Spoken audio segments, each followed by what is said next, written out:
gosh. We'll get by it. Okay. Yeah. All right. Okay. So we'll call I need to make the, notes of that, investment though. committee meeting to order. And we do have a quorum present. Mr. Liddell, Ms. Appley, I'm supposed to clump there for a second. Mr. O'Neill and myself. So 4. And our policy does, by the way, point out, the policy says 4 is a quorum, even though normally it's 50% plus 1. By the way, thank goodness. Okay. We thought about that when we wrote the policy, apparently. Oh, good. So we legally were a quorum. So good for that. So I guess our first business order of business is the minutes from last meeting. I don't know if anybody has any. And I have to say that Ron Pruitt facilitated these meetings last quarter, and Bob has substituted Jennifer in the foreseeable future, and we do not have a copy of the minutes. And that was usually prepared by Dan Regato and Ron Pruitt. Because we don't actually normally have them in our download. Right, We so have they're your usually stuff, but- handed out. Well, However, you know what, though, having said that, there's no reason why. Did Regatta prepare this normally? he did. And what we would do is, So what did we do last meeting?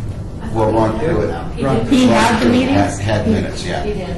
And so what we usually do is the day after the meeting, like tomorrow when I'm in my office, I'll send, in this case, Jennifer, my notes to help prepare the minutes, and then we check each other for accuracy, and then the minutes will be presented. So I think that to facilitate, in lieu of not having the minutes, I have everything electronically that we could probably do by proxy first thing next week. Or we could just approve them. I don't see any in my other lives.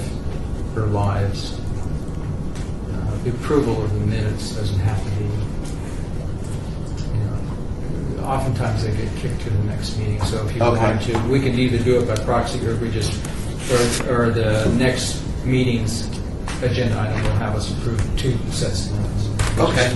Okay, But I'll make a meanwhile, what I was note. going to suggest is that can't we, although we have it in the past, can't we put the minutes document in the Dropbox to download on our as well? Yes, 'Cause I it'd be would nice see to why have not. a record of it in here is what where I'm Right, going with that. right. We can So do that. now, I mean, it's great to send them out in advance while the meeting's fresh in everybody's mind, but to also have them in the Dropbox. Okay. That'd be good too. I'll make a note of that. Thanks. So that'll be the minutes All right. for Q1 All meeting. right, so no action on item 1. My suggestion is we cover the Q1 meeting minutes with Q2 at the next meeting. All right, so gets us to the consent agenda items. I guess the only one really to talk about is ICMA. Yep. And we'll see that more vividly when we get to the ICMA book.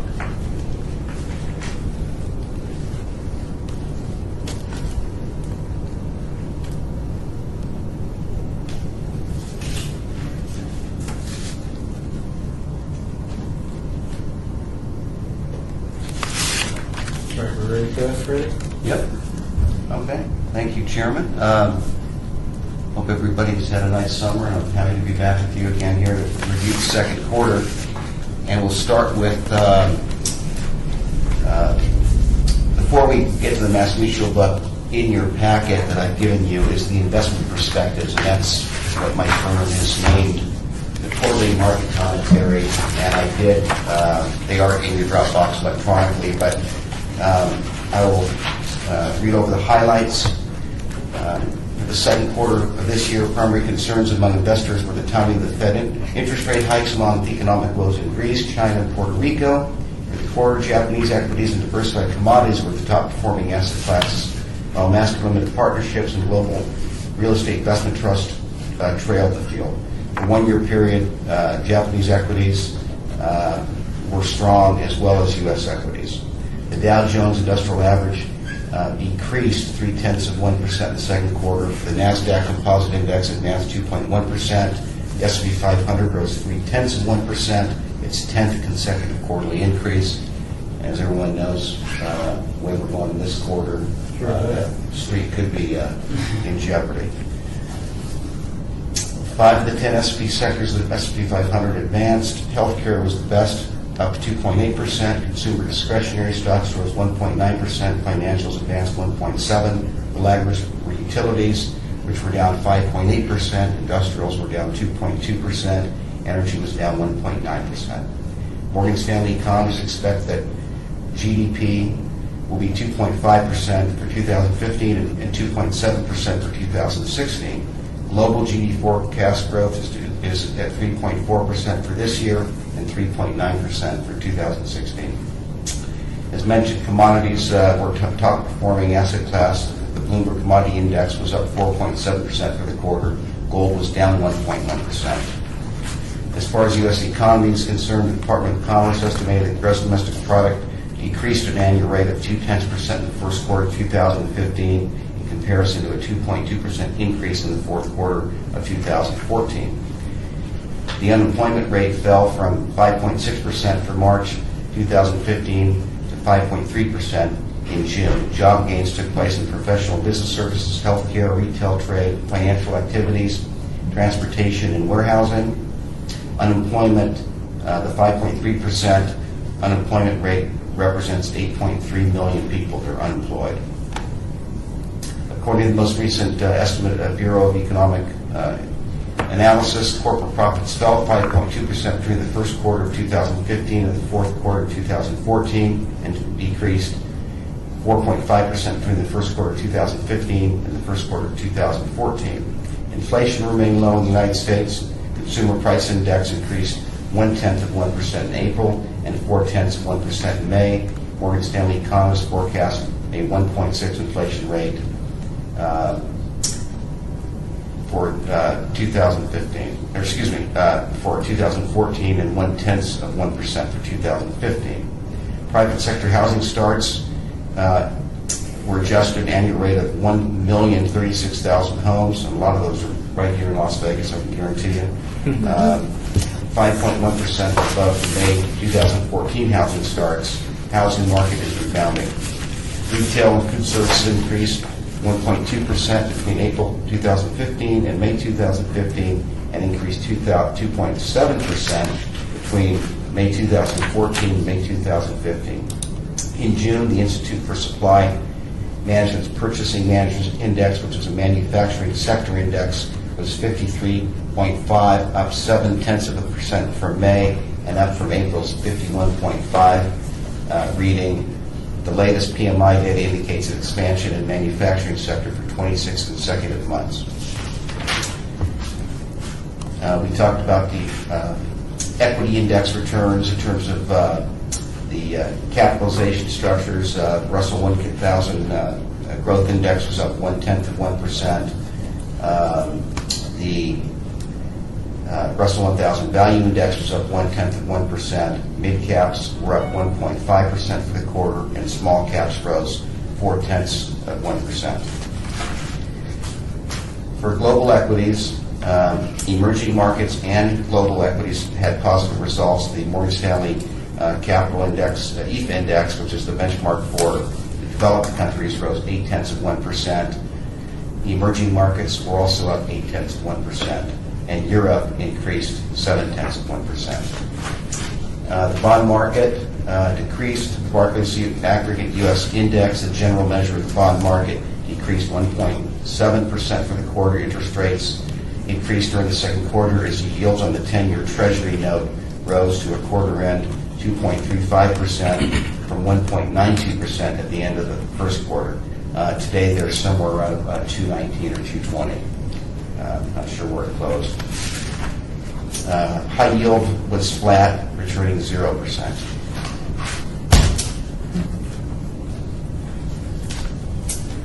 So, moderate returns, nothing spectacular. Now let's see how our funds are performing relative to their benchmark and category rankings. So we're in reference the Mass Mutual book.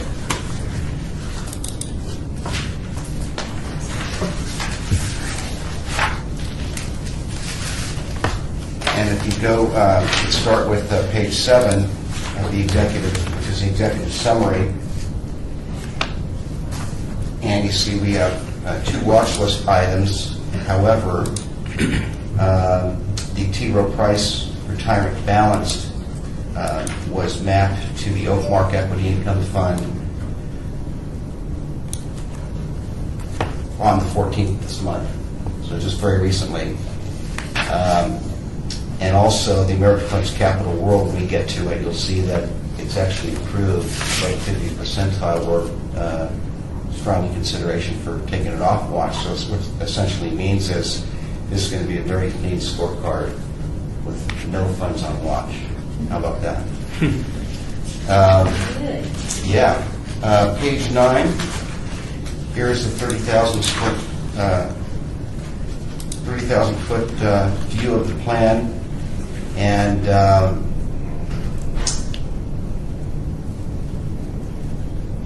with the mapping of the T. Rowe Price retirement balance to the Oakmark Equity Income Fund, this fund lineup is now down to 27 funds. Actually less than that, because I think really a more practical way of looking at the fund lineup when you're really trying to quantify the number of funds is the target date fund should kind of be considered as one fund. It's a more practical way of looking at it. So, but regardless, we're chiseling it down. You see there's at least, virtually, well, for the most cases, just one fund in each asset class. Page 10, there are some, on the bottom, some fund highlights, some good stuff going on here. Hartford Healthcare, up 5.2%, 29th percentile. Hartford International, 26th percentile in the category. AMG Manager Skyline, 17th percentile. And the other funds either beat their indexes and their Morningstar category averages. T. Rowe Price retirement balanced, top 6%, but it's too late for that because it's been mapped. And T. Rowe Price retirement 2015 top 7th percentile. Page 12 is the plan investments. And you see the balance of the funds, and again, there's a T. Rowe Price retirement balance, $68,000 being mapped to Oakmark Equity Income Fund. Go to page 13. We're at almost $143 million.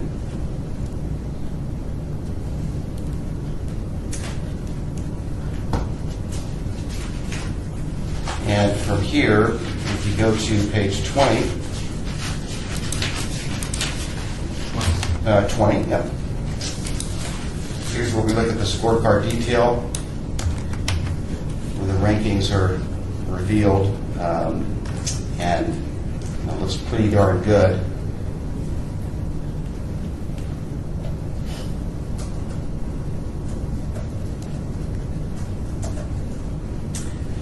And so, going down to the Hartford Capital Appreciation Fund, large blend, this has been on, we've had a monitor tab for 2 quarters. It's never been placed on watch. It hasn't violated the top 50 on 3 and 5 year. However, it's trending very positively. The 3-year number has improved 24th percentile last quarter. Not that was the issue here, but it's improved to 8th, which is fantastic. And over the last 3 quarters on the 5 year, it's improved from 75 to 65 to 56th. So really trending positively, and I think it's fair to continue to monitor it and hopefully improve the continuing trend. Is that reasonable? Yeah. Okay. Yeah.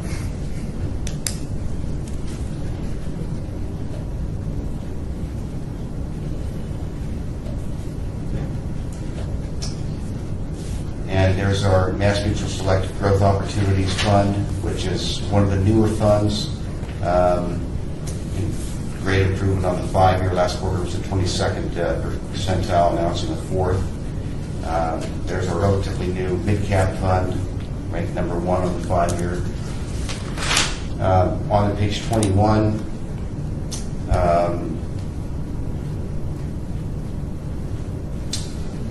great rankings. I see that AMG Manager Skyline, the Small Blend Fund, Invesco Small Cap Value, fantastic rankings.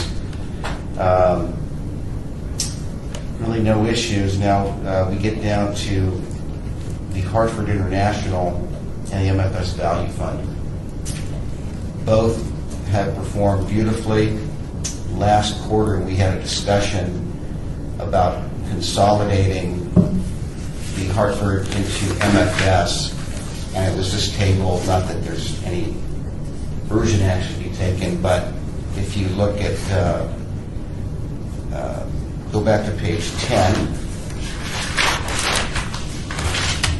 and it just so happens, Hartford International was a top performer of 1.6%, top 26th percentile in his Morningstar category. That's for the quarter, of course.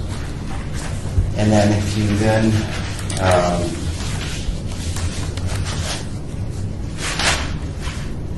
reference page 29 and 30, page 29, to look at, compare the funds, the line items of the funds, page 29, it may be a little awkward because the next fund's on page 30. But for the quarter, the Hartford International outperformed the MFS 168 to negative 68 basis points. It outperformed it year to date up 6.94 compared to 594. But then over a 1-year period, MFS International outperforms up 189 compared to negative 52 basis points. 1-year ranking for Hartford is 17th percentile. 1-year ranking for MFS is 53.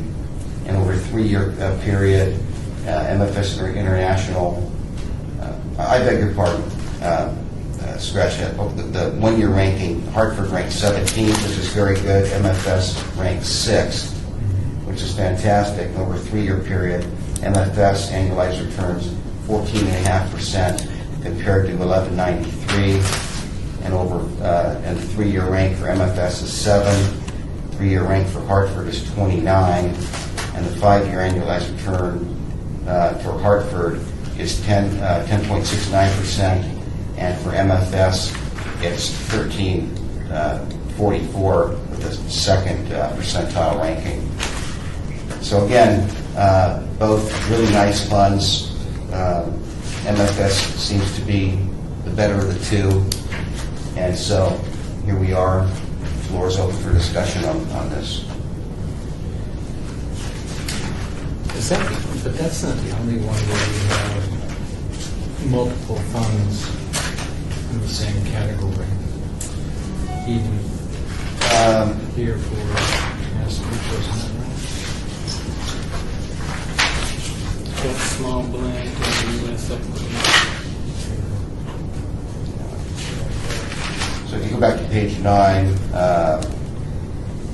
and so that's a situation where in the small blend category you do have one active manager that's doing a very good job, and you have an index option for people that might prefer just a low cost. So there's no real issue with that per se.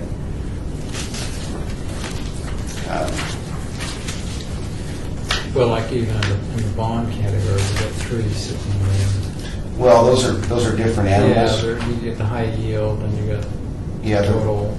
The PIPCO real return is an inflation-linked fund. So you consider those different? Yeah, they're different animals.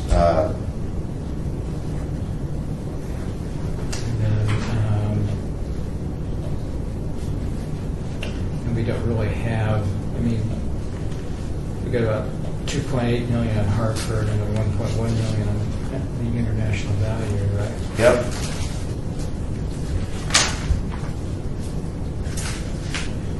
And the other thing worth considering, the expense ratio, although performance is most important. Hartford is 73 basis points. MFS is 84, which is negligible.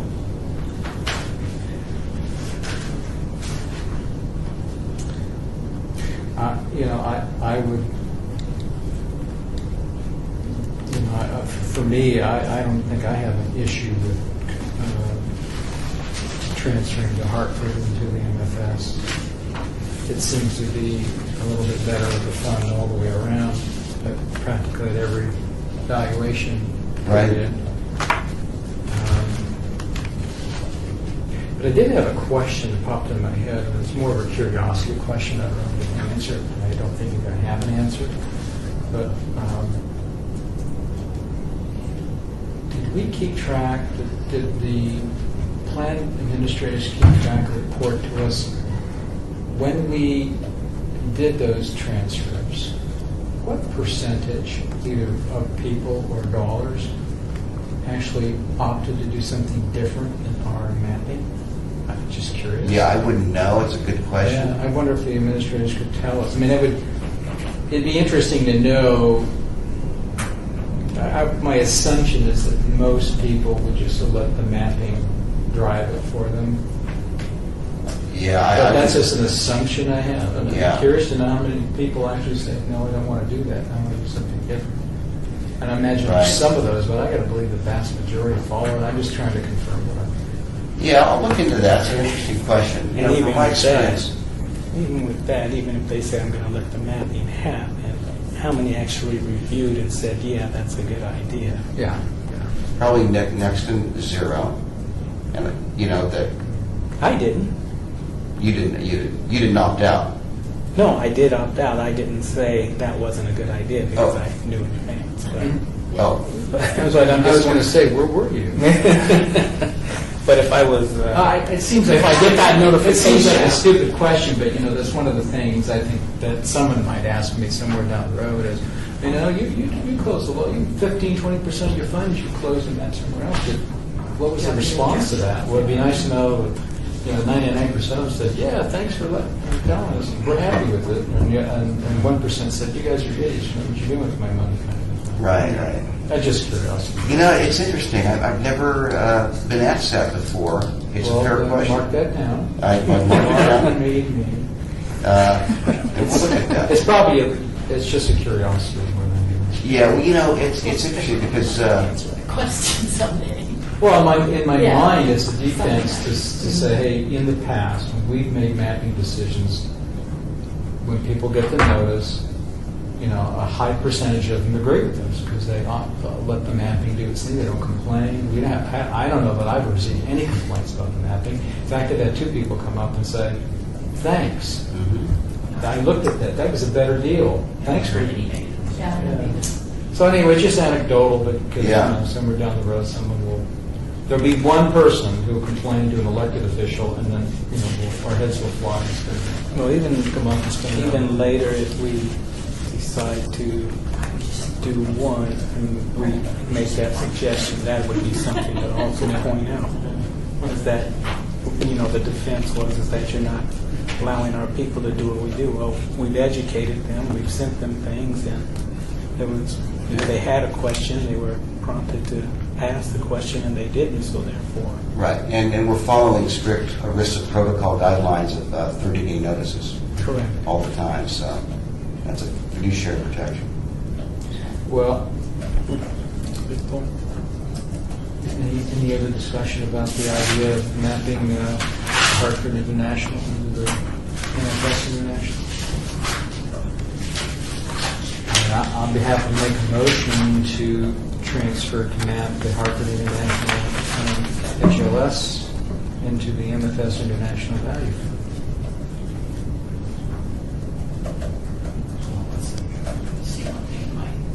Dropbox is crushed. Dropbox dropped out.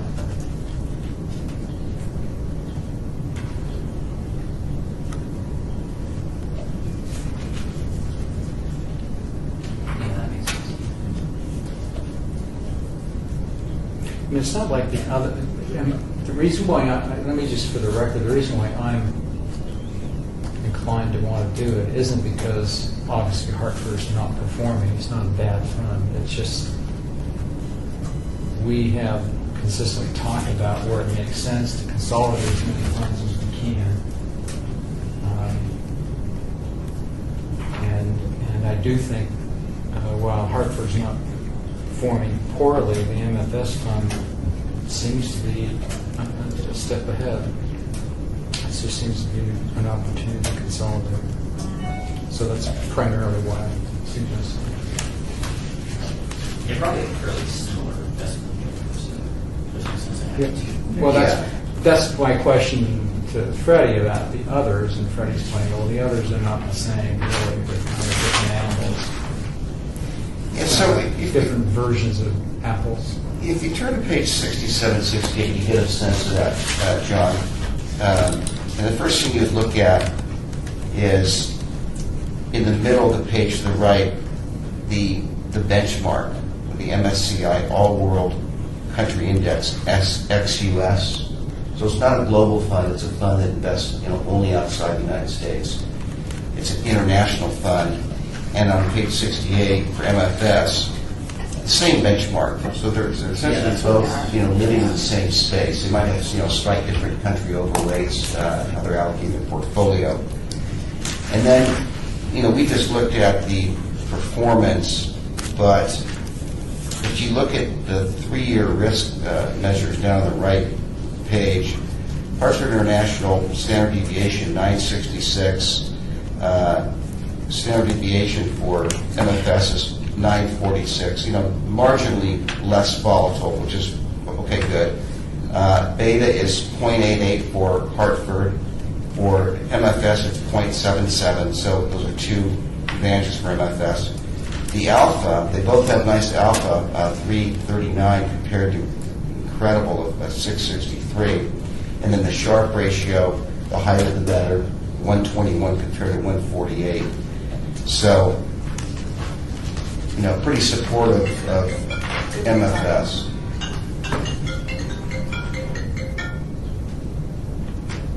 I can't remember, do we second motions when I'm done?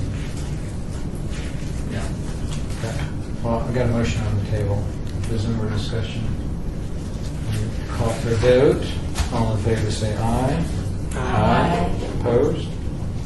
All right. 4. Okay. 6. You said 26, right?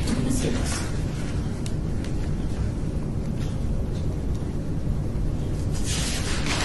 Did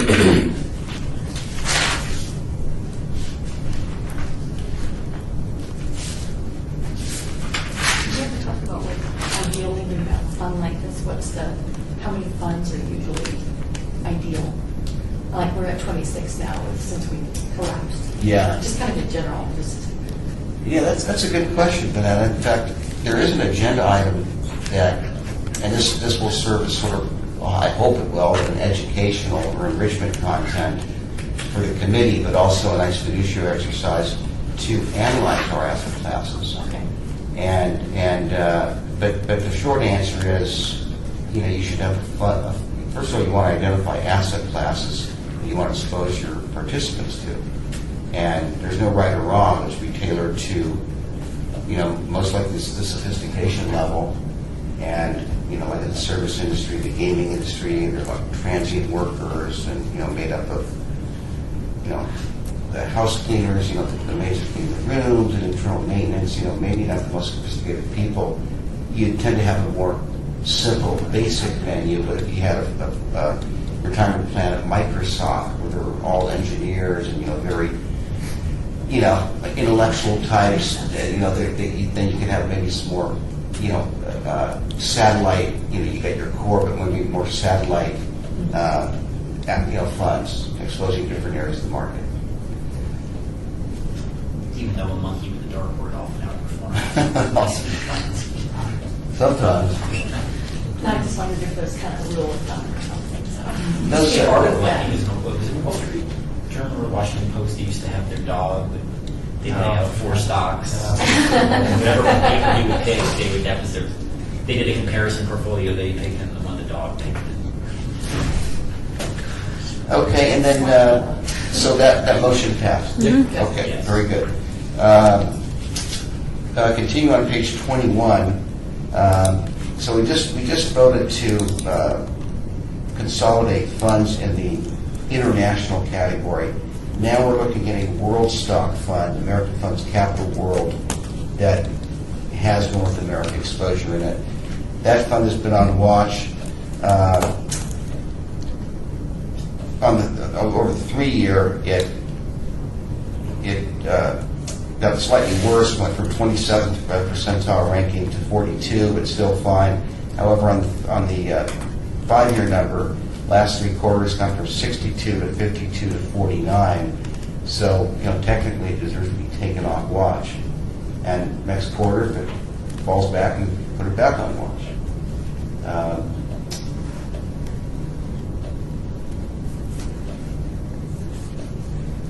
Any comments or thoughts or questions on that? Can we, well, I probably would want to leave it on watch and maybe see a replacement for it next time to see if there's something that we can improve to. Okay, that's certainly an option. Yeah, I'd rather keep it on watch. Rory, I'd rather keep it on watch. keep it on watch? I don't see, well, this is the first time it's been under both, is that what you just said? That it's been under, or over the 50% mark Right. on both the 3 and the 5? I don't know, it certainly doesn't hurt keeping a watch another month, another quarter. I don't know that I have a strong feeling one way or another about looking towards a replacement for it.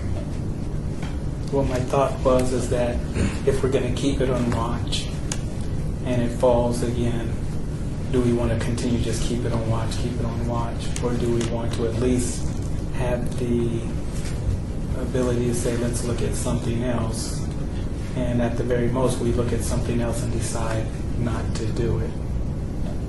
But at least we're prepared. Sure. I'm happy to do that if that's what you'd like me to do. I think that's fine. I think we'll leave it on watch, and then we'll just ask you to come with perhaps another. I mean, if it continues to get better, I'm sure we can probably find something that will be better, yeah. that'll be better than this. And I didn't bother to look. I don't know how much money is in that particular fund.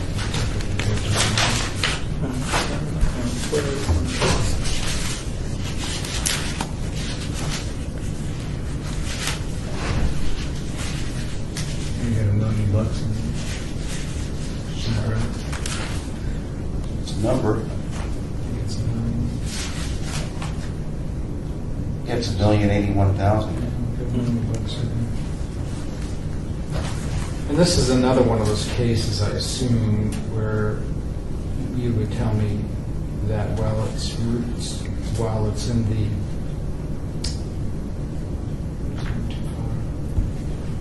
in the foreign equity group, it's different. The world stock is different than the foreign large blend. Right. And again, to validate that, if you then go to page 69, and you look at the benchmark, it's the all-country world index.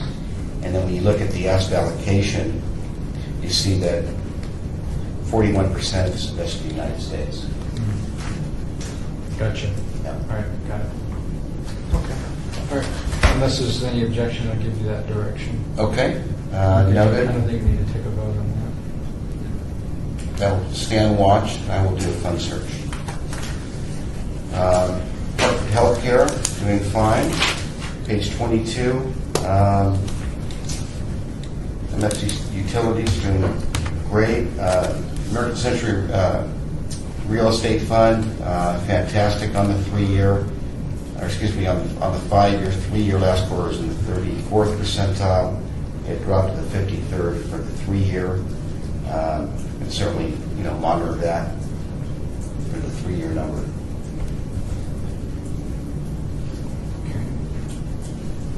And then there's our trophy target date funds with superb rankings, but I have to set your expectations that with this volatility, depending on how this quarter ends, you should be prepared to see those rankings go down. Because when you're looking at the Morningstar category of target date funds, there's no distinction or differentiation between a two glide path that has lighter equities versus a through glide path that has more equities like ours. So, it's an imperfect evaluation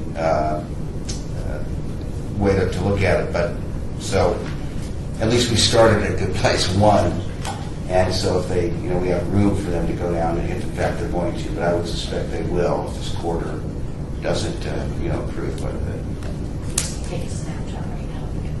Yeah. What's forever in the Dropbox. So. Yeah. This is the one. We had it once.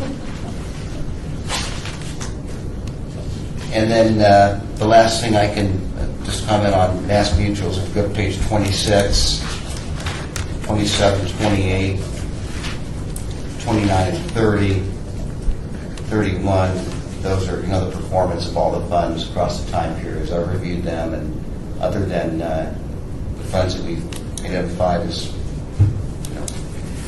on watch, everything else is performing to investment policy guidelines. Okay. So that will close the book on Mass Mutual.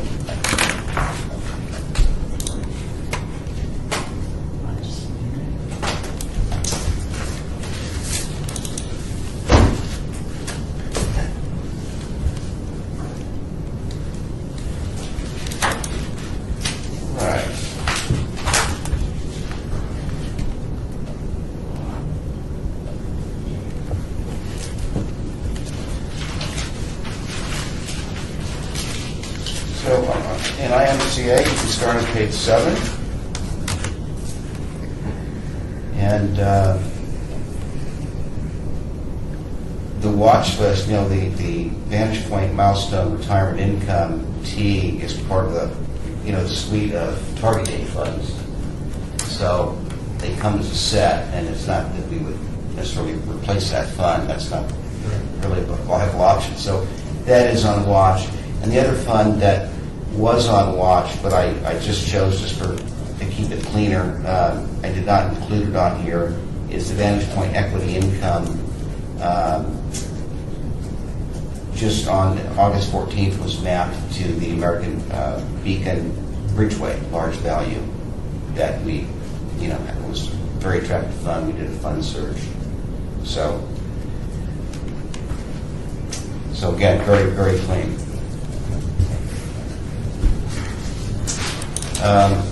Page 8. Here's our fund lineup. And if you consider the target date funds as one, we've got 20 funds in this lineup. You see the Vantage Point Model Growth, All Equity Growth, and then up on the top right, the Balanced Asset Allocation Funds, the Vantage Point Model Conservative, Traditional Growth, Long-Term Growth have all been mapped during the second quarter to the target date funds. Everybody clear? Understand that? Okay. Going to page 9. Some good fund highlights. Oppenheimer, Discovery Wide, top performer, top 16% its Morningstar category. Fidelity, Diversified International, top 28th percentile. Harvard Mid-Cap Growth, top 17th percentile. In the Harvard Mid-Cap Growth, Oppenheimer, Discovery Wide, Fidelity International, Vantage Point Small Mid-Cap Index, Fidelity Contra Fund, they all outperform the Morningstar categories and their market benchmarks.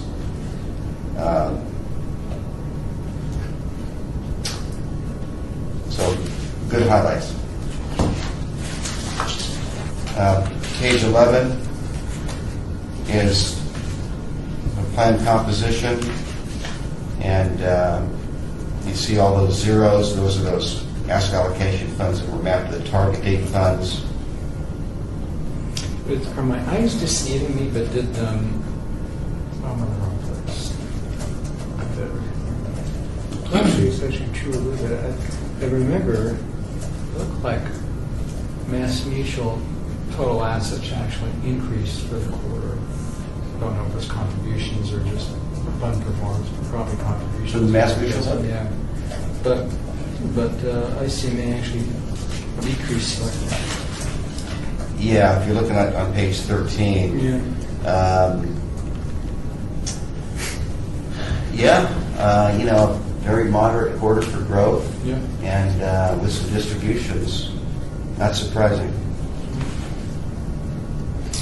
And then on page 12, you see that we got rid of that small balance in that 3-year CD bucket of money.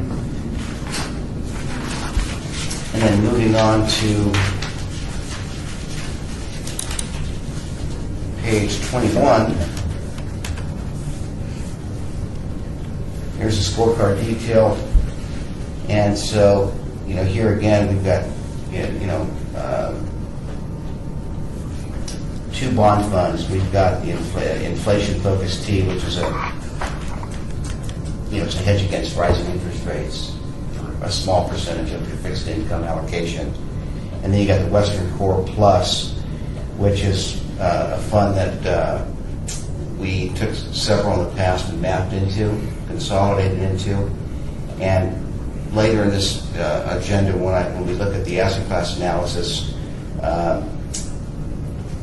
we'll look at some model portfolios. And the Western Asset Core Plus, the plus means that although it's benchmarked against the Barclays Capital Aggregate Bond Index, which is generally made up of high-grade corporate bonds and government treasuries and agencies, it also goes out of the index to buy at times some emerging market debt and also some high-yield debt to try to get some better returns. And you see when we look at the asset class analysis in the model portfolios that there's an allocation to those classes, so somebody can get exposure to that in the Western Core Plus fund.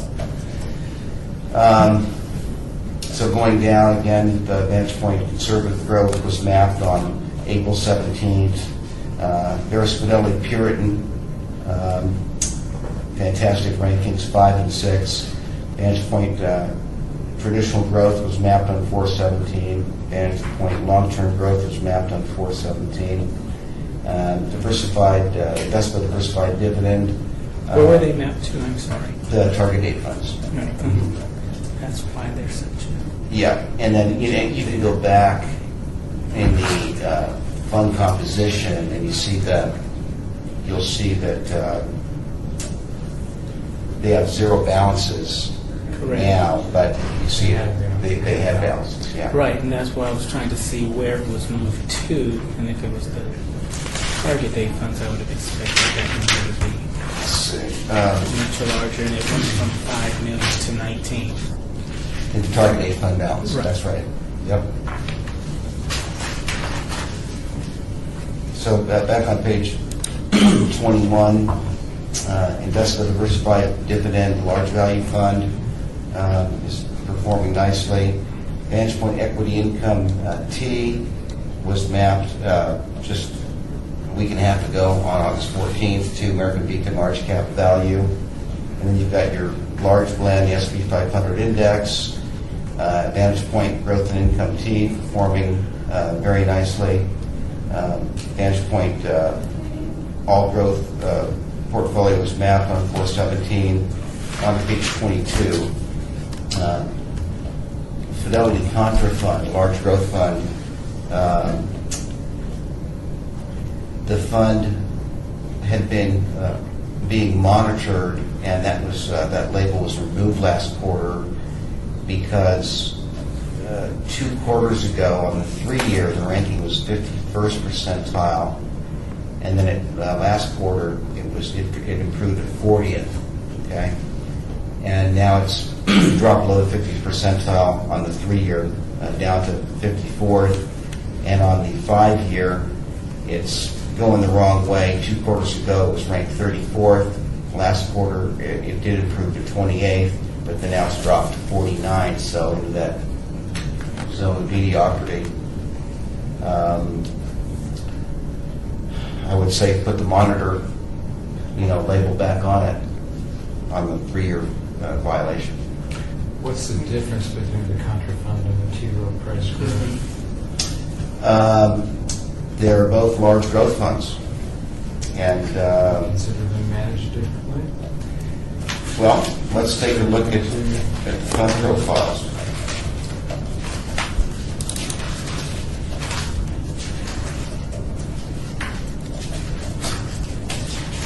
So in this case, you look on page 66. Let's see here.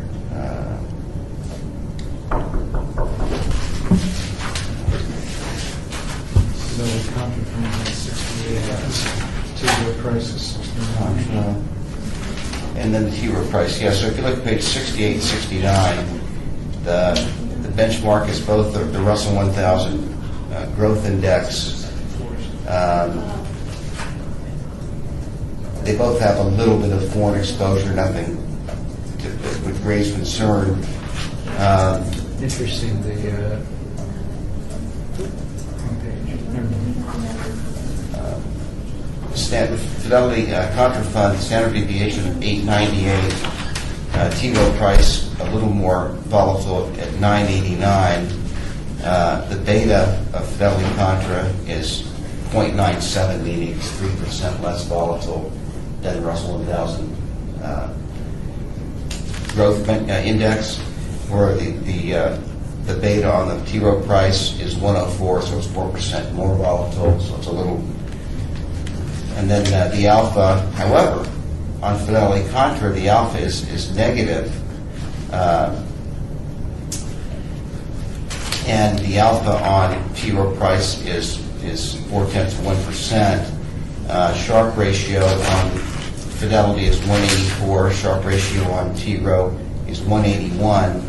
So, they have a mix of risk analytics. However, the rankings, I think let's take a look at the line-by-line items on page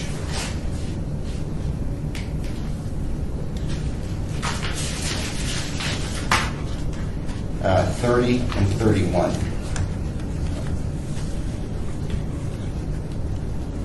So for the quarter, Fidelity Contra was up 1%.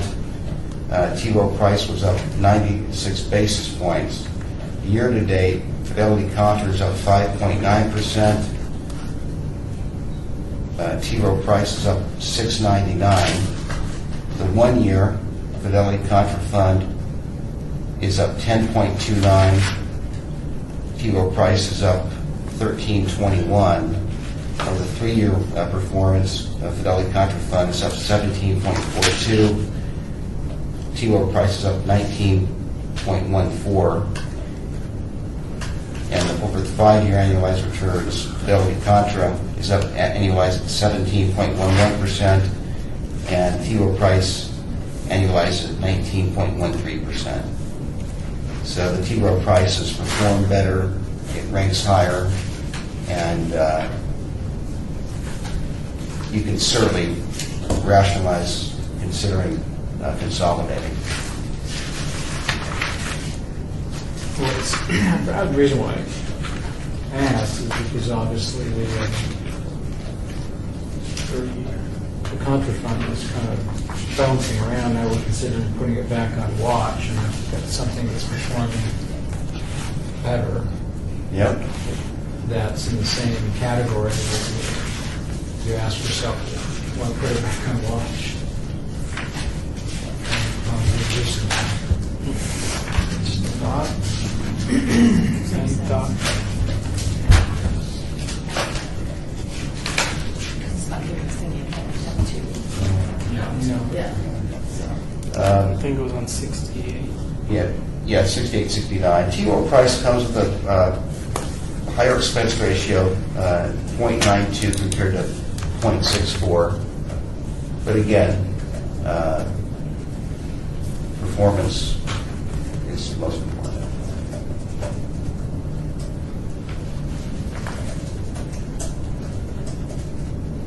Didn't performance differences cover that?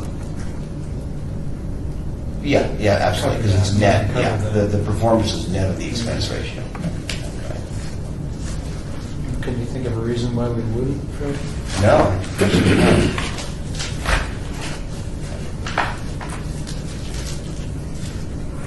Would have been different if we got that instead of up down.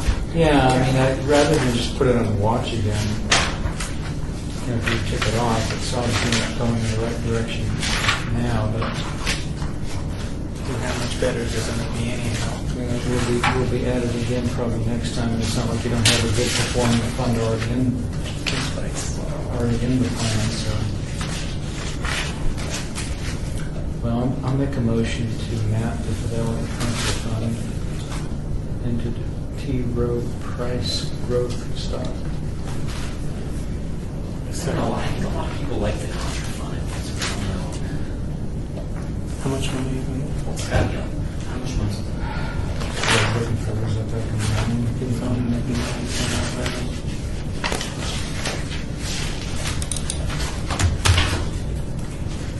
You know, that the dollar amounts can be looked both ways. I mean, it's like if you're moving a lot of money, you say, well, gosh, you're moving a lot of people's cheese. You know, you're like, on the other hand, it's an opportunity to help more people as well.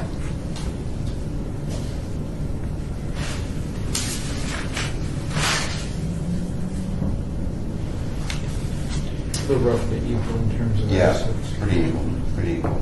It's kind of interesting that the Fidelity actually grew in assets, but T. Rowe Price shrunk,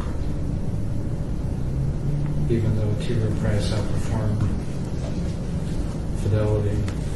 But that could be contributions, could be withdrawals, Well, I think composition of the.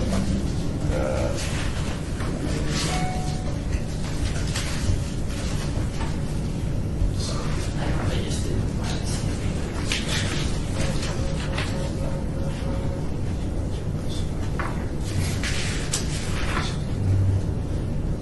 yeah, for the quarter, Fidelity marginally outperformed, but year-to-date in 1 year, T. Rowe Price, all the other numbers are substantially better. So I got a motion on the table, if you guys want to talk about it more.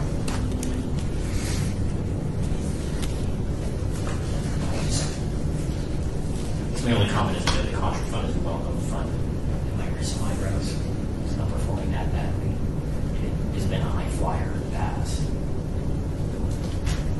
So you could argue with just putting it back on watch. Kind of. But just throwing it out there. And to me, it's like, what was the fund that one guy ran in the 90s?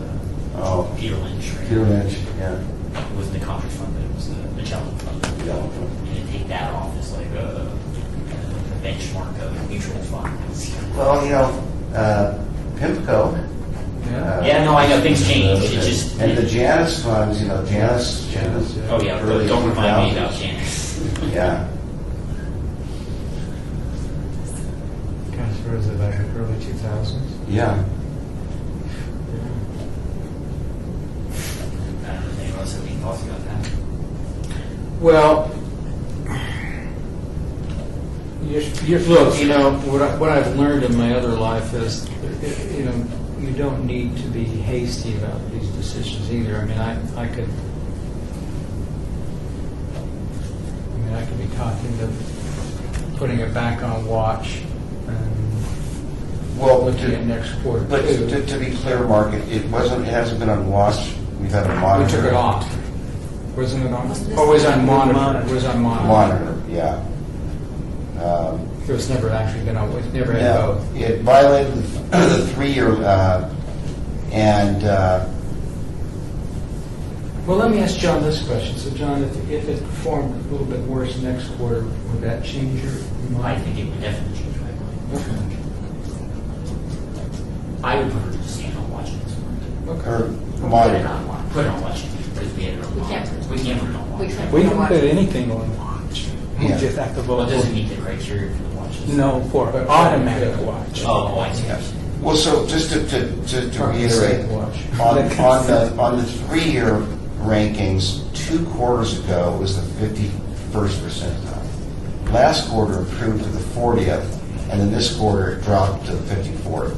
I'm curious to see what it did after the recent incident. On the 5-year number, last quarter was 28th and it dropped to 49. It's very close to that, you know.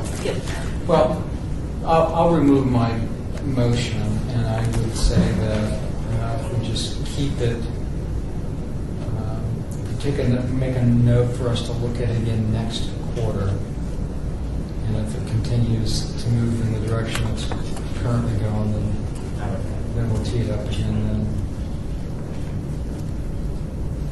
I don't have a problem with that. Okay.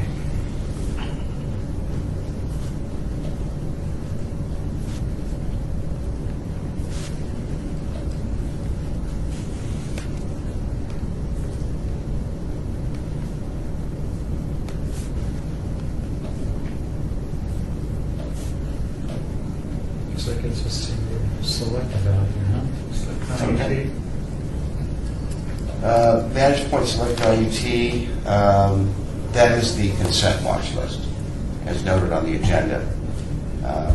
So that will be added to the watch list. Why don't you do a fund search for that one as well, just out of curiosity. Okay.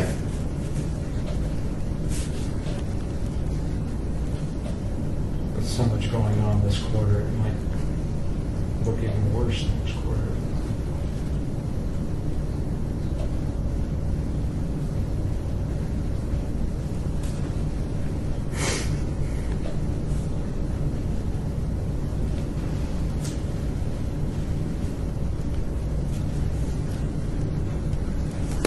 Okay.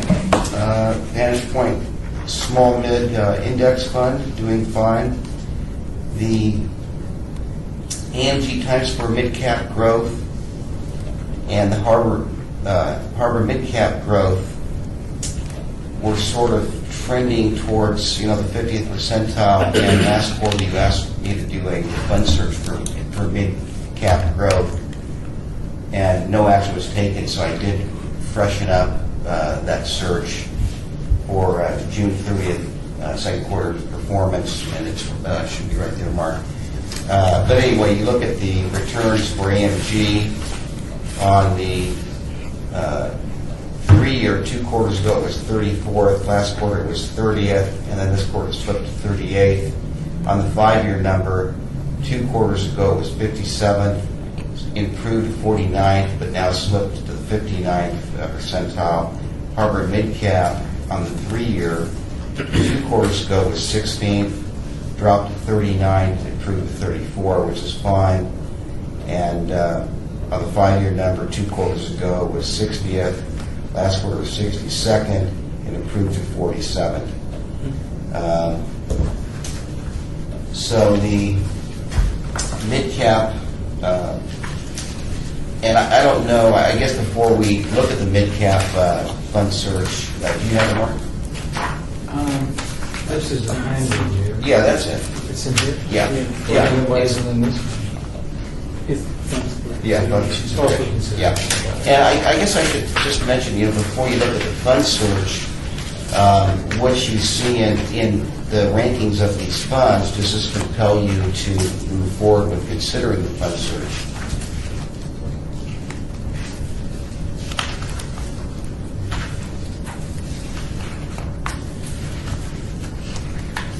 Certainly there to look at, so. Which sheet? Yeah. So, We're curious to see what you do. okay, yeah, so on page 5, just sort of kind of as a visual aid, what I would ask you to do is take a pen, this is what I've done anyway, and just draw the boxes around the Times Square of the Harvard mid-cap. So just visually, those are the two, let's call them at-risk funds. And then you see these other three, the Barron Fund, BlackRock, and JP Morgan, all superb rankings. They'd all be good choices. In my mind, I'll take you through it. If you look at page 6,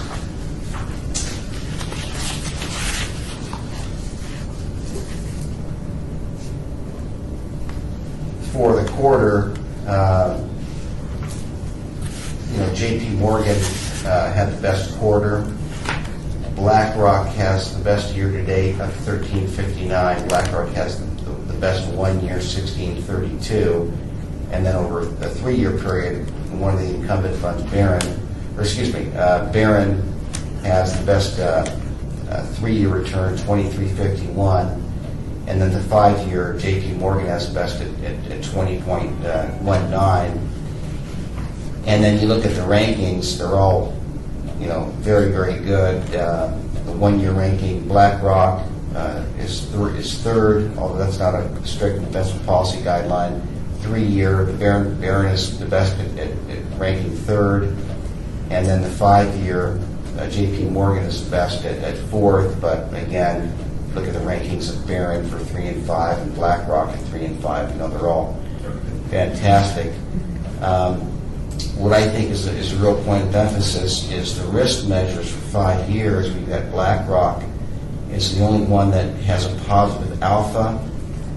It has, of the 3 to be considered, it has a low beta of 106, but it has the highest Sharpe ratio,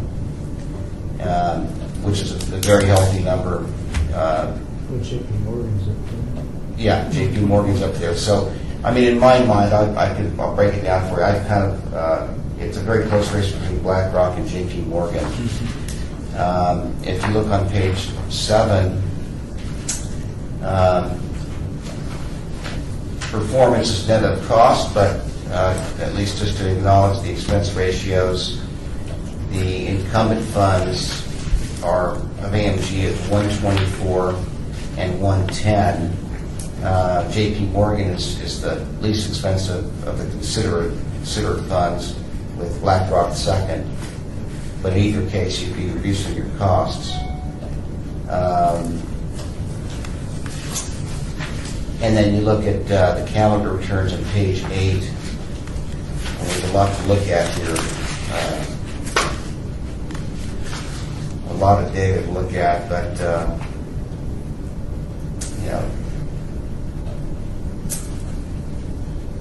Barron has had a lot of very good calendar performance.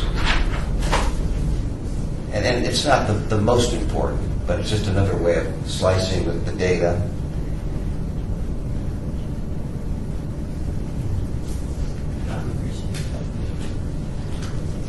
And then on page 9,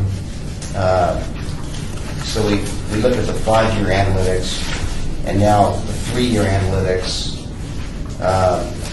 You've got the AMG Times Square, one of the incumbents, where you've got a negative alpha of minus 49 basis points, although there's a good Sharpe ratio. Barron Partners, lower alpha, 95 basis points. BlackRock, very good alpha of 164 and a high Sharpe ratio of 175. And there's a Harvard with a negative alpha. And on page 13, the JP Morgan, these are 3-year numbers now. Very high alpha, 224, and a very high Sharpe ratio of 194. So over a 5-year time horizon, the BlackRock has better risk measures of alpha and Sharpe ratio, and over a shorter time period, JP Morgan does.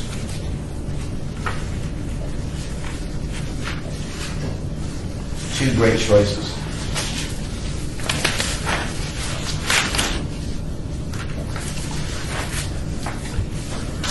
And just to check the asset balances.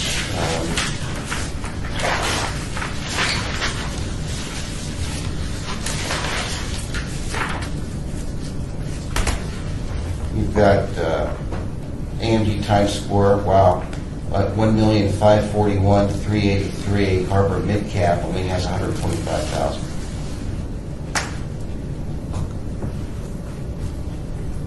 Would that be a few more? Oh, no, it's, I'm sorry, yeah, you're reading what we have. Yeah. Sorry. Boss.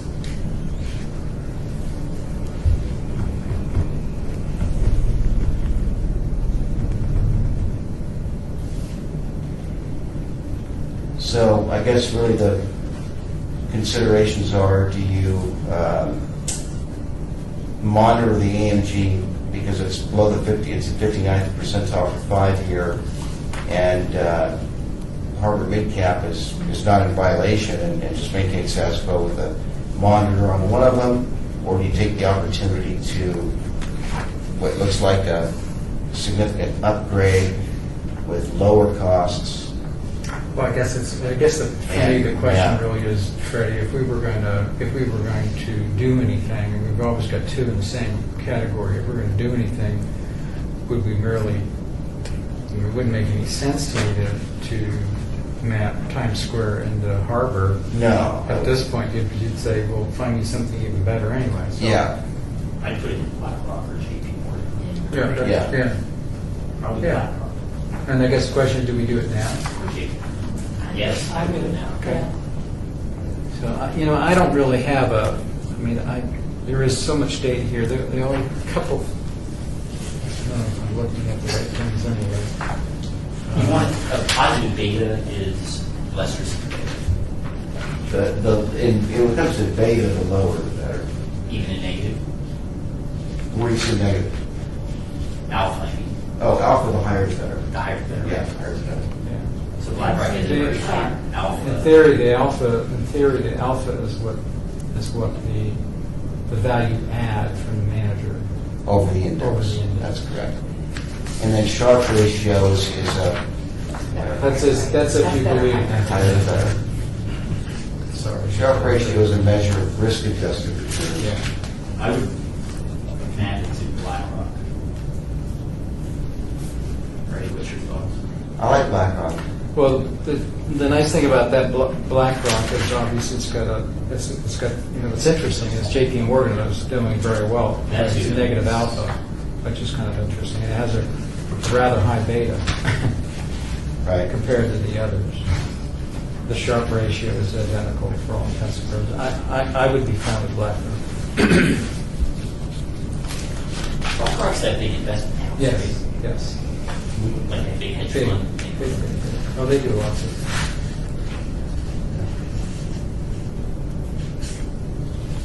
I didn't realize they did mutual funds. What's that?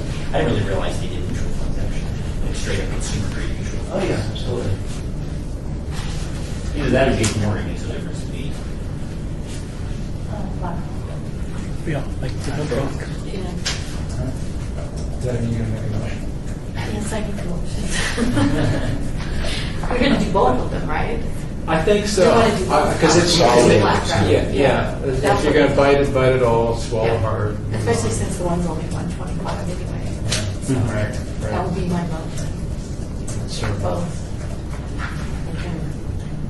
On my screen, they're black. It's the AMG Times Square Midcap and the Harbor Midcap Growth.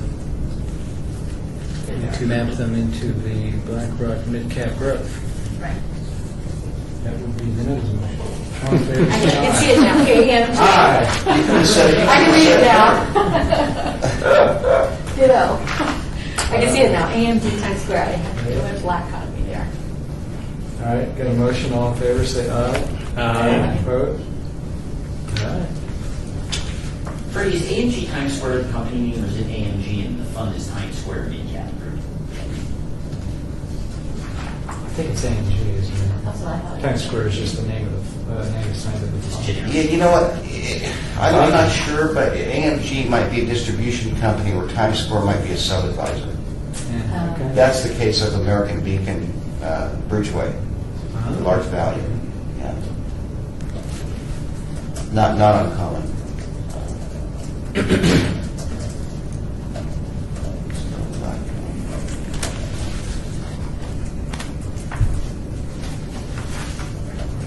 Okay.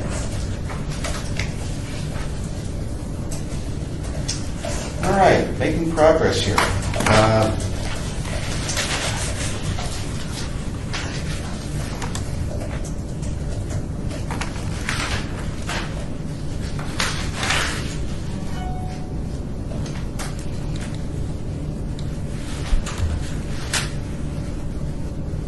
Okay, back to page 22. And the target date funds are okay. Yep. Other than that one, but that's just a package deal.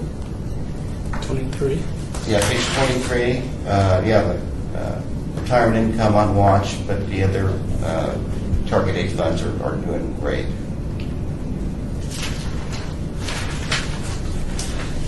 So that includes ICMA. Seems like we're making progress on consolidating. Totally. Yeah. And upgrading. Yeah, I mean, yeah. I mean, Page. it's consolidated. It's that one page, you like, whoa.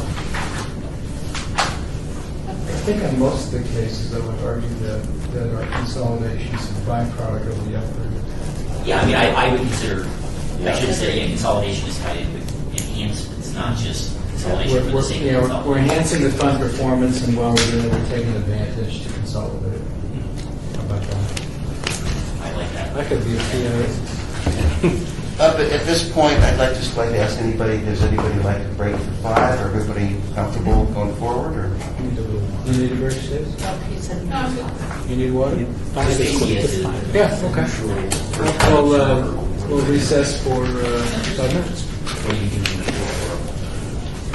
I'm blind to all this.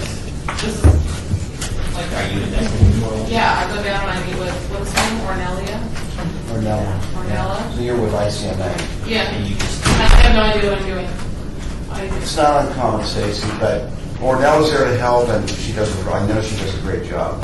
I just got to the point now where I can really start kicking some money into it, so I need to be more Good. aware, but I don't even know where to start. How many years do you have here at the city? 17. You have any private sector time? Yeah, in between. This is the third time I've worked here. Oh, is it? I'm coming though. it's like this follows the same tapestry. I never- Actually return. I never take a job and I think it's my last How one. many, I mean, if you could pick something, how many years do you think you'll have when you retire from the business? I'm gonna try to go to 30, but then I'll be 60, so I know there'll be that insurance issue. So that means you're going to work another 13 years. Yeah, who knows? If you guys will keep me, yeah. Go aggressive. That'd be my advice to you. I don't know if I'm going aggressive or not. I think I am. Or you She just- told me that when you get to your last 10 years is when you start backing down, but I know that there's other options to put more money in. Well, just, Yeah, well, that's but just 10 years. remember, if you get to 30 years, your pension's going to be over 75% of That's your true. income.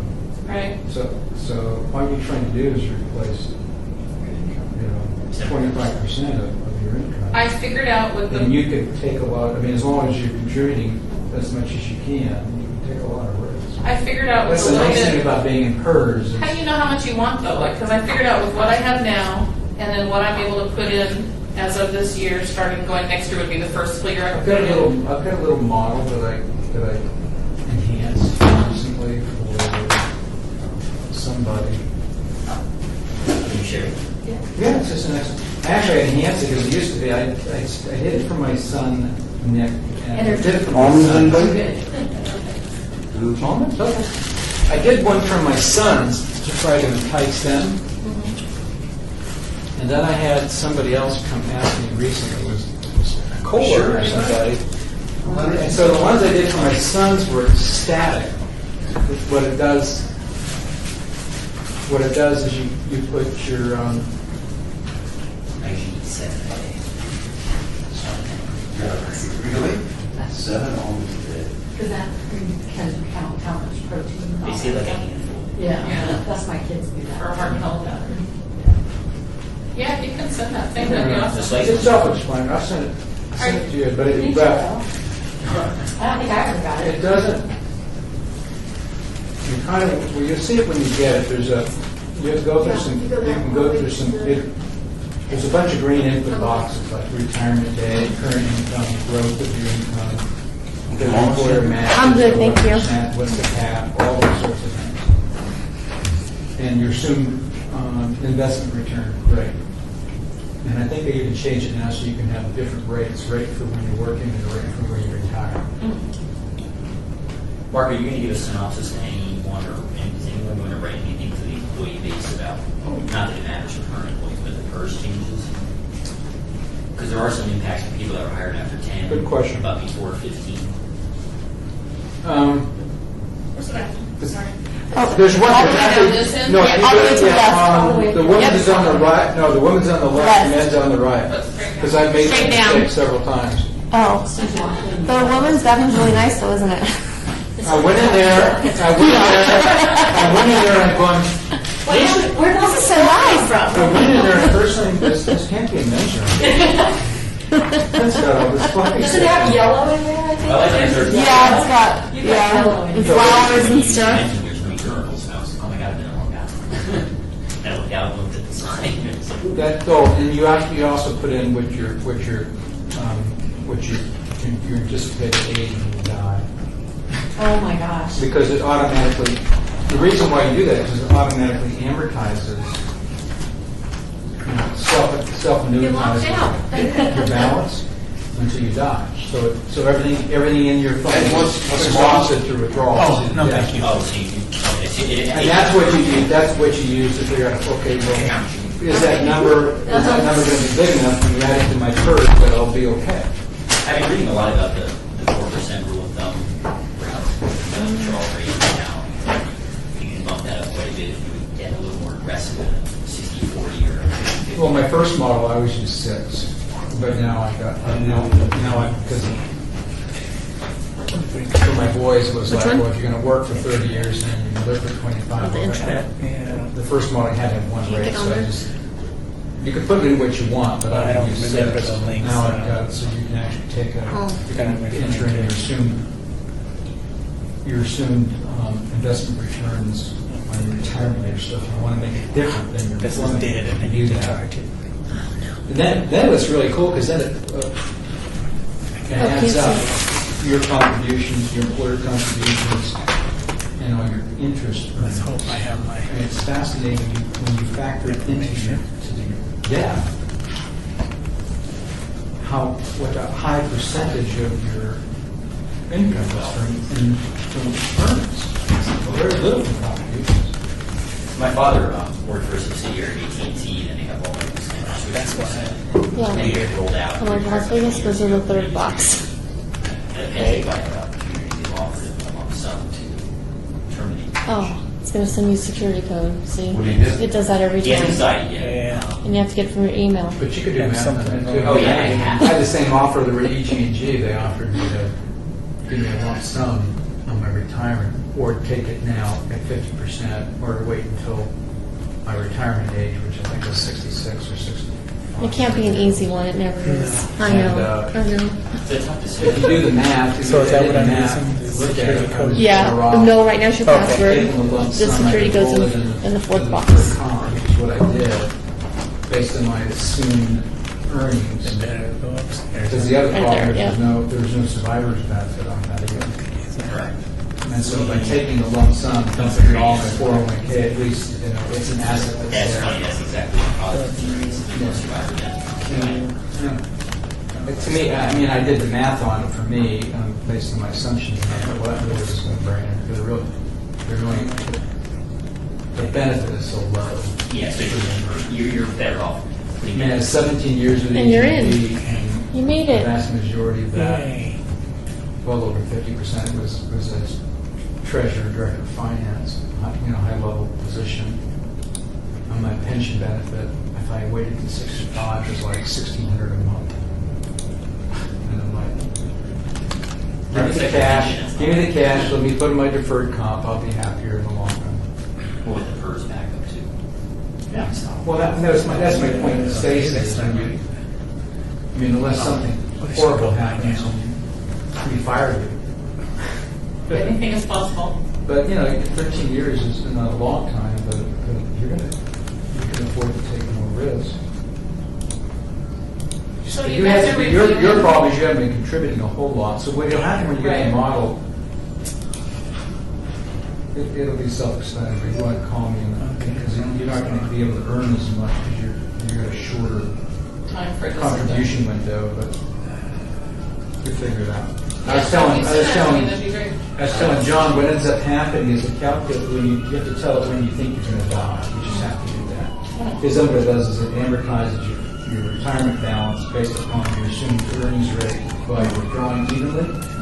And you can see how much that is, and you can add that to 75% or whatever the ratio is of the PERS, and you can say, okay, that's going to make me more than whole in most cases. And so if you're going to be way more than whole, then might as well go big. That's my philosophy. Could be wrong. Make Go them remember their big. names. Anyway. Yeah, that'd be cool to do this with you. Especially that one.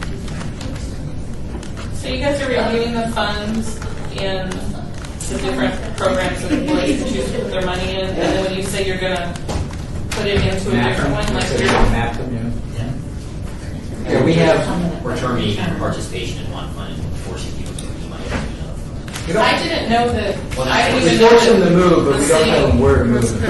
I didn't know there was a committee that did that. I thought I give my money to ICMA and then the ICMA. I could tear a piece off if you want. Yeah. Okay. Yeah, something. I literally don't know anything about it. Yeah. Stacy, so you've chosen to enroll with an ICMA, okay? So your paycheck twice a month is going from your paycheck to ICMA. You meet with Ornella. She educates you about the different investment options. You come to some choice and you invest that money into some blend of these funds. Okay? Right, right. And we just reviewed ICMA. I heard you, yeah. And so each of those funds we review, they have different fund managers that make the investment decision inside that fund. Okay, but you at the participant level direct the money of those funds. Now we're committing. We just don't need to go out. Reviewing the funds and trying to optimize, trying to get the best funds in there. We should so just can put a choose chair in front the of best, the best funds. So if something's not performing well, you guys would suggest putting it into another one, or you guys do move it The into city, another one? the city's the plan sponsor, so we got these three different funds, Oh. and I submit that to Nationwide and Mass Future for the administration. Oh my gosh. There Hasn't are gone very there are long. plans. And so the city has the responsibility to make sure that we're not offering junk. Yeah, And so basically that's what we're doing here. A lot of what you're seeing is when we talk about performance and it should be method. Part of it is the funds aren't performing that well. There's something better out there. It has a history of performing better for a long period of time. Maybe we ought to close this fund, map the money to a better performing fund in the same asset class category. or if you're on the fence about it, you put it on the watch list to see how it performs over time to make a decision later. Yeah, but we're getting much more comfortable now about being willing to close things out. So in some cases where we have multiple funds that are sort of identically managed, maybe different managers, but their objectives are the same. It's easier, rather than map one and the other, if there's something, if there's a third one yet unknown, that's a lot better, like what we just did with BlackRock. We'll say, well, we'll forget the one we have that's marginally performing, might as well get the best fund we can find, and we'll map both of them there. So you still get that choice of type of fund, but we're finding you the best one. And what we've been doing for the last year is slowly weeding out, and you should have seen this when we first started, there was I call it a target-rich environment, but a lot of the funds have never been looked at, and a lot of them are really performing bad. I wonder how many employees there are like me that don't have any idea really what's going Employees on. have no A lot of them. Employees have no clue. A lot of Yep. That's why I just have mine managed for me. in the targeted fund. In ICMA, I just have them do it The for managed me. account? Yeah. That's a good, great option. Yep, I have no idea what I'm doing, so. Very good option. Oh, I see, okay. Yeah, so now then, hopefully if this holds true, these people will now have this return instead of this return. Interesting. It's cool. It's interesting. All right, we'll call the meeting back to order. It really is. Okay. The Nationwide book. So I'm going to sign. Nationwide.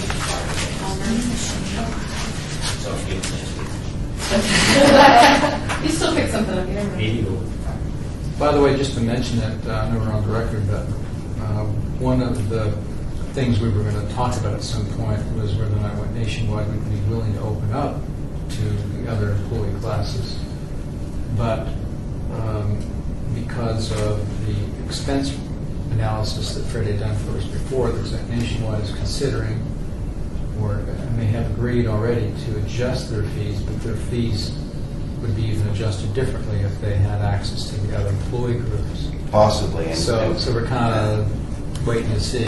Yeah, Rusty requested, that was going to be an agenda item, and he requested that we move it to the next quarter so we could be a part of it. Right. But, and of course, you know, in the asset management business, you know, it's always an arms race for assets, so Nationwide would gladly, Is that like with weapons?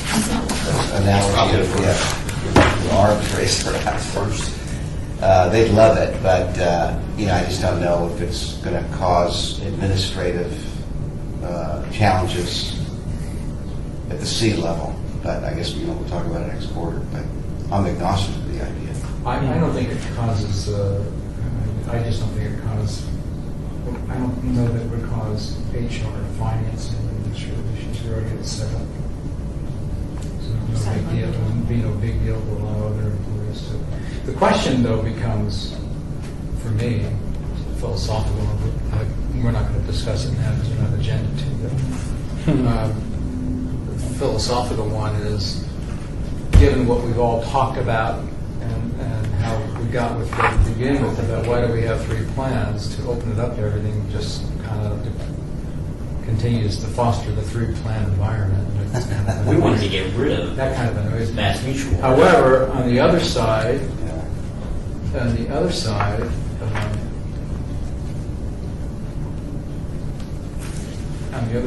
if you could argue that that if Nationwide covered the others, and since it's already written into the firefighter contract, it would be easier to consolidate all of Nationwide.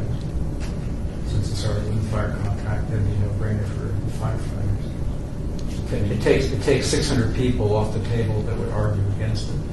That's a very interesting Oh, you see, observation.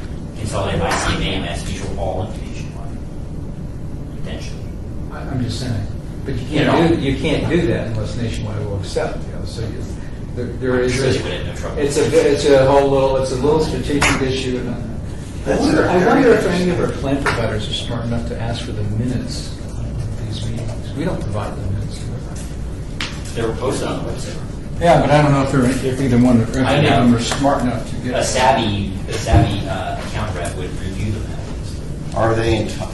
Is it Entitled? public record? Are they entitled? The minutes run. Well, first of all, if they... I don't know. They're on the record, but I mean, are they on the internet Oh, side? internet Or are they versus just the intranet side? We put the recording up, our office puts the recording up, but we don't do anything with minutes. We don't do Yeah. minutes for your meeting. No, but the recording is on the internet or intranet. Intra. Yeah. So they wouldn't have access to this thing. But anyway, so anyway, that's just some musings. Interesting. Let's move on. Okay. Before I say anything Uh, else on the Page 7 of the Nationwide book. There's only one watch list item, American Funds Capital Growth World Income, and that, you know, that fund is, we've already discussed that within ICMA. Turning to page 8.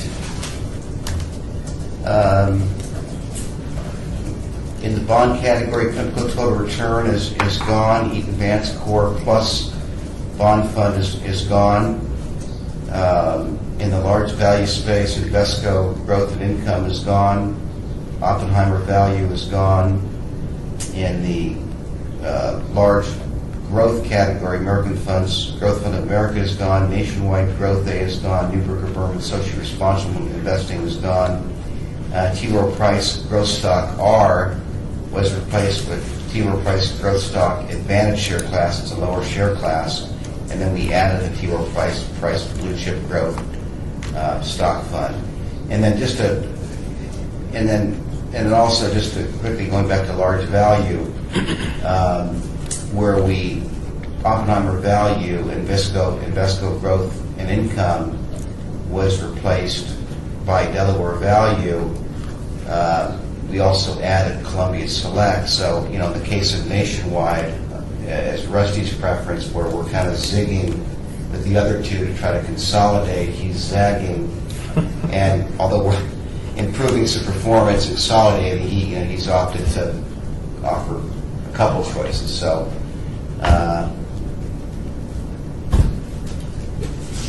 yeah. But anyway, so that's the fund lineup. Page 9, the fund highlights. UBS Small Growth, top 4% in its category. JP Morgan Mid Cap Growth, that was one of the new funds we added in the top 4 percentile. Invesco Growth and Income, top 2nd percentile, but that's been mapped. And then Advanced Core Plus Bond Fund, that is out, top 7th percentile. Page 11 is the plan investments, and you see all those zeros down the left-hand column, all the funds that have been replaced. There's also some zeros in the right-hand column. Yeah, exactly. Those are the ones that Almost looks like have been added. Yeah. Thanks, Rusty. No, I'm kidding. But anyway, it's a high-quality fund lineup, and again, one quarter to the next, slightly down in assets. Yeah. And then we go to the scorecard detail, page 19. And you see the PIMCO total return is out.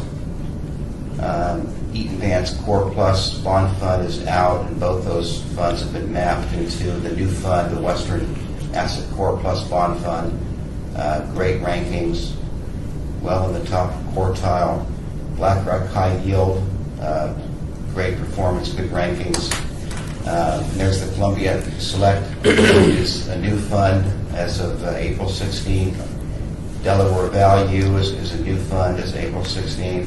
And then again, the Invesco Growth and Income and Oppenheimer Value A were both mapped to Delaware Value. Fidelity Advisor Diversified Stock Fund ranks grade 28 and 22. Okay, here's an interesting situation. You've got the S&P 500 Index Fund that has fallen below the 50th percentile in the 3-year. So I will place a monitor tag on that.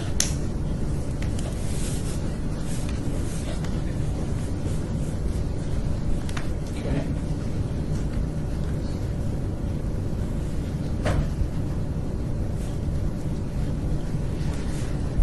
Then American Funds Growth and Income was replaced by the T. Rowe Price Growth Stock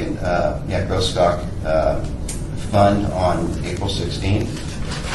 On page 20, there's Nationwide Growth and Neuberger Berman that were both mapped in the T. Rowe Price Growth Stock Advantage Share Class on April 16th.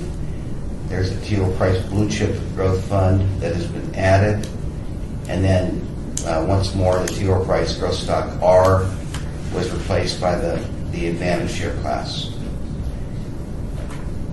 And it's interesting, you see, just with the lower expense ratios, you see the improved rankings here? Less drag on performance. Okay. MFS Mid-Cap Value performing nicely. Nationwide Mid-Cap Index below the 50th percentile on the 3-year. Interesting, with their S&P 500 index and their mid-cap index. So I will place a monitor on that.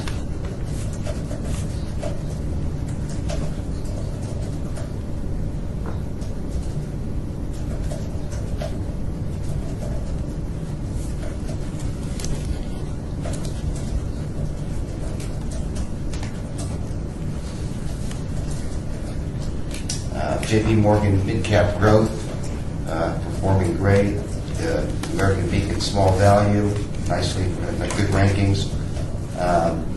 UBS Small Cap Growth, excellent rankings. Last quarter was in the 3 years in the 20th percentile, improved the 7th, and 5 year was a 2, stated the 2nd percentile. American Funds Euro Pacific Growth, we've had a monitor tag for 2 quarters.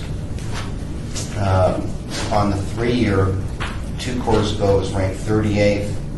It improved to the 32nd and has dropped to the 41, still okay. On the 5 year, 2 quarters ago, it was 67. Last quarter was 58th, has improved to 55th. I can certainly continue to monitor it. Just continue watching.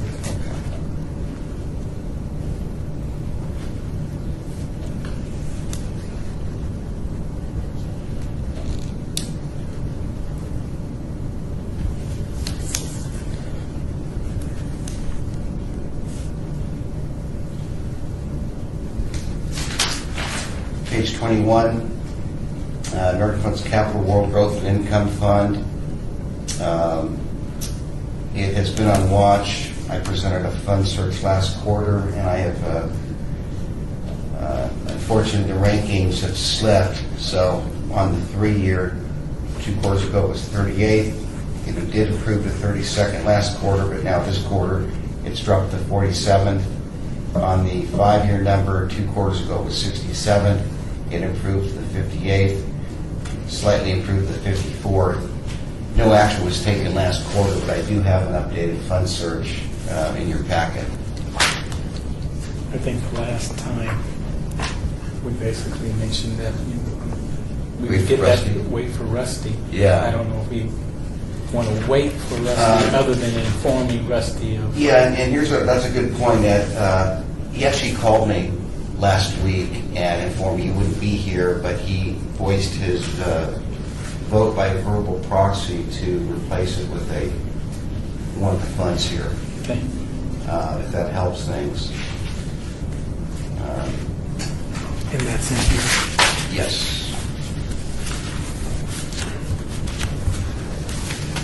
And so, if you want to look at this fund consideration,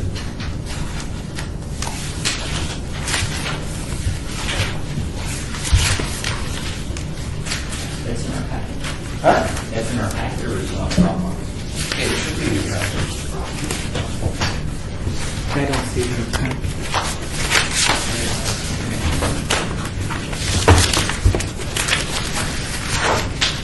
Is it in the Dropbox? Let's, It is. It is in the Dropbox. Okay. Oh, fund search here. oh, benchmark. Fund search. I apologize. My apologies. Here we go. Okay. Well, so please reference page 5. Page 5. Okay. And there's the rankings, the incumbent fund, American Funds Capital World Growth and Income, MFS Global, good rankings, Thornburg Global Opportunities, fantastic rankings. Page 6, over the quarter, the incumbent fund actually does the best at 20 basis points. Year-to-date, Thornburg up 679. Over a 1 year period, Thornburg up 11.12. 3 year, Thornburg up 24.23. 5 year, Thornburg up 16.97. You see the rankings, 1 year, 3 year, 5 year, 2, 1, and 3. And then the risk measures, Alpha 419.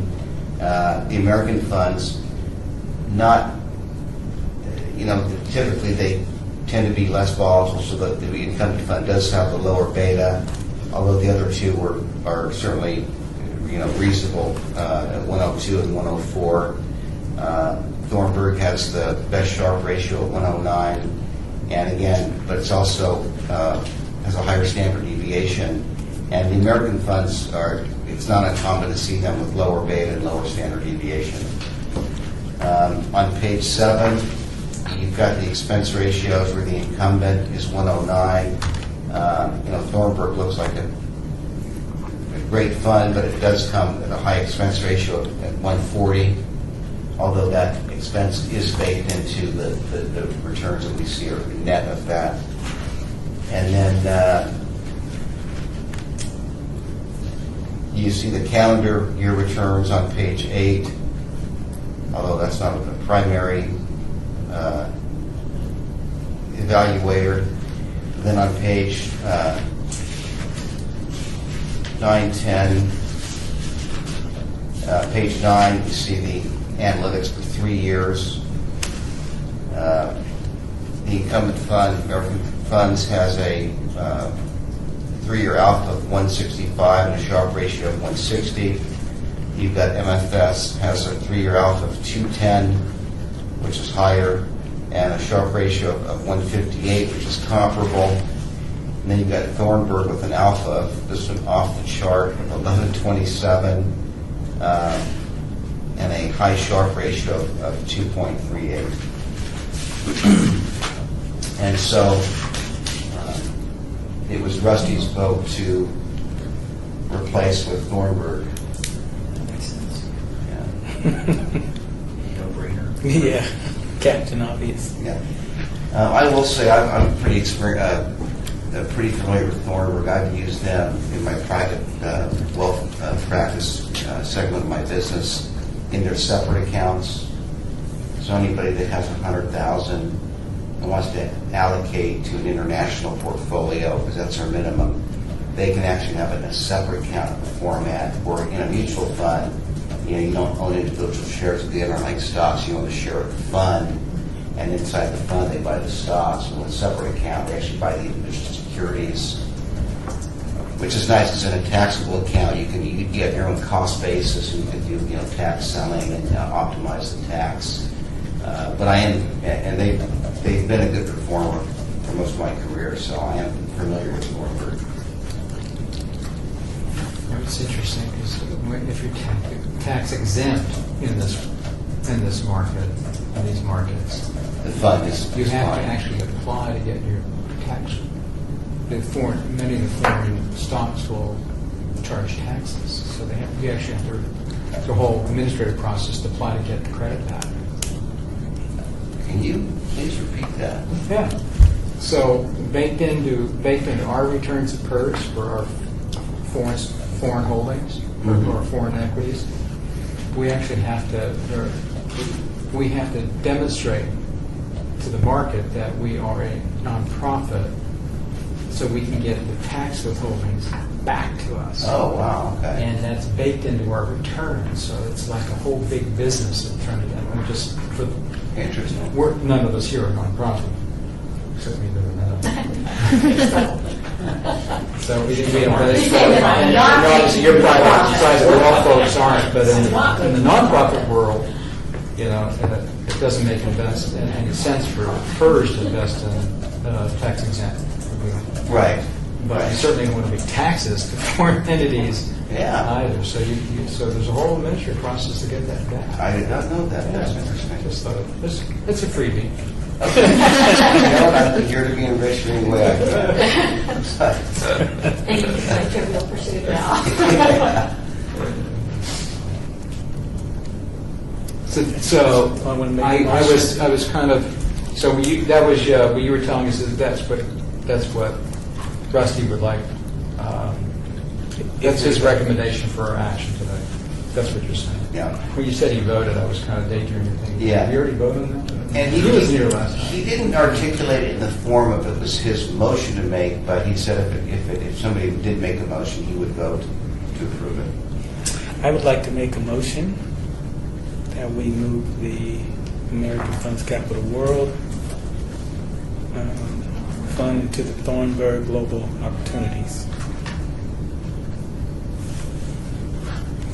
That's as you just posed it, Freddie? That's as you just posed it? Yep. Okay, I have a motion. Everybody in favor say aye. Aye. Opposed? Motion passes.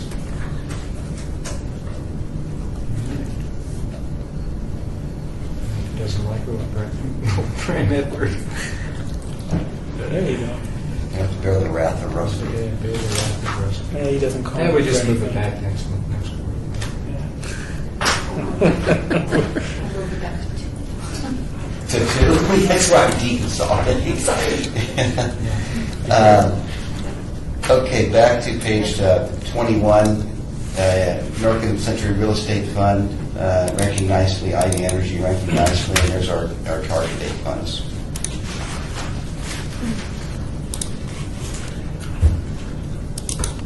So anyway, that includes the investment reviews and, a lot of good rankings. Things are cleaned up, pretty good at this point.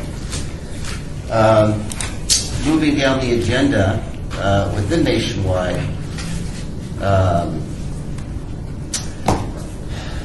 you have a benchmark report, and this one is in your the packet there. And so, the Department of Yeah, we Labor- didn't actually go over, I went over this with you and Rusty, but we didn't go over this as a group. We did not, yeah. But I don't believe you've seen this revised copy. Oh, okay, maybe not. Yeah, so just to remind you that the Department of Labor mandates that all plan sponsors know what their fees are, and mandates plan sponsors are able to determine if their fees are fair and reasonable for the value they're getting. And the only way to execute on that is to have a means to benchmark your plan against other plans of similar size and scale. And so Morgan Stanley contracts with Fiduciary Benchmarks to provide this service, and we took a couple different go-arounds with Nationwide to get this information reported accurately to Fiduciary Benchmarks, but we do finally have it right now. And so if you go to page 1,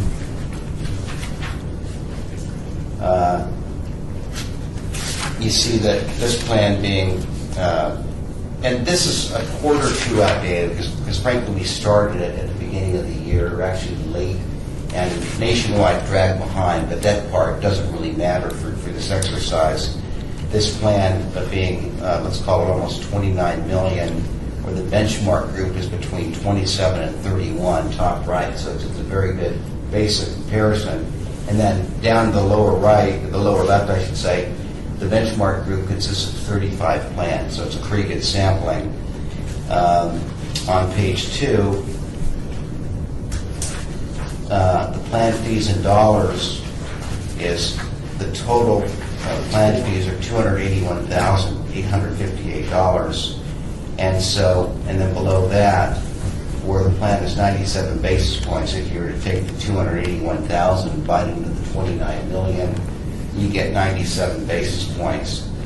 And so it does reveal that the average of the benchmark group is 76 basis points. And so this is one of the benefits of doing these reports, and it's something we'll do every year because it, to some degree, sort of exposes Nationwide and gives us leverage to go to them and say, look what we've discovered, can you find a way to lower our fees? And if they said, no, we won't, and this is irrespective of the firefighters' allegiance to Nationwide, but in generally speaking, then you could put them out to bid and ask them to rebid on the plan at more competitive, market prices, so that, 97, 76 basis points is 21 basis points, it equates to $60,727. So let's see where let's see what part of the plan that 60,000 overage is coming from. So on page 3, it really comes down to the record-keeping expenses. So the record keeper, and I've spoken to Marshall Goff about this, and he's very professional and worked very well with this gentleman. He was very forthright. He says, our required revenue is 44 basis points. And that's fine. Every record keeper has to have a required revenue to make their margin stay in business, otherwise they're out of business. But I showed him that the average is only 23 basis points Now, the advisor consultant part, that's what goes to Morgan Stanley, which I get a portion of. The nationwide this plan is paying 5 basis points. The average is 14. That would suggest I'm under cheap date. Cheap date. But this is misleading because the fees going to Morgan Stanley for this and ICMA and Mass Mutual are aggregated together. And I think we've talked about that. Morgan Stanley allowed me to combine the 3 together to try to give you guys scale pricing. And the way we invoice it, it's just a proportionate share of the asset side relative to the overall fee of Morgan Stanley. So if you go to page 4, the investment manager costs, the investment management managers are retaining 44 basis points, where the average is 40. And that's not a big red flag by any means, because if you're getting really good performance, it's worth an extra 4 basis points. But I'll show you where the opportunity really lies in this. So if you go to the Appendix 4, A4,